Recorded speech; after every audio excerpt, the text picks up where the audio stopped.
All right, let's bring it to the Garden real quick. Let's bring it home. Knicks fans got a tantalizing taste at Obi Toppin his first game.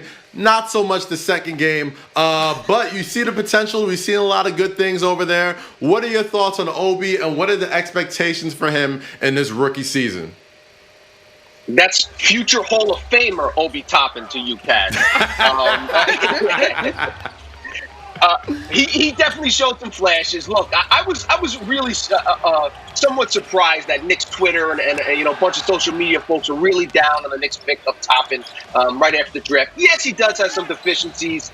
Needs to improve defensively. Needs to become a better rebounder. But offensively, this kid is incredibly talented. I mean, 20 points per game, shot over 42% from three-point land over his 2 seasons at Dayton.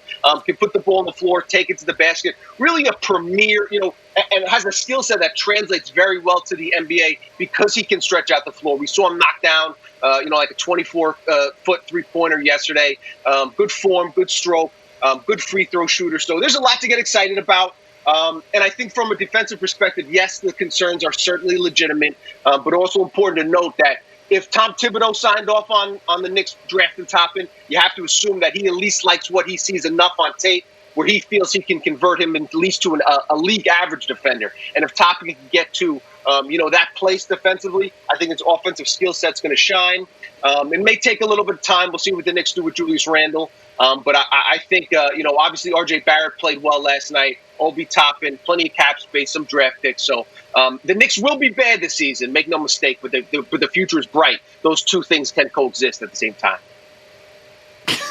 I am forever quoting Fran Fraschilla when defense comes up. Nobody drafts first-round picks because they're elite defenders. So we'll just continue to work on that. Really quickly, though, Veer, before we get you out of here, the other team to me in the league that lots of eyeballs are on are the Clippers after signing Paul George to the max deal. They've got a new head coach in Tyronn Lue.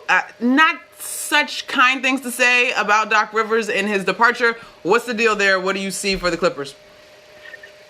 Yeah, listen, the Clippers gave Paul George a lot of money. I understand it's a lot of money, but remember, they traded 3 future unprotected first-round draft picks to get Paul George. So if they let him walk away via free agency next summer, they would have been in a whole heap of trouble. Kawhi Leonard, as we know, was also a free agent in the summer of 2021. So that being said, they did what they had to do. And yes, the Clippers didn't play well together.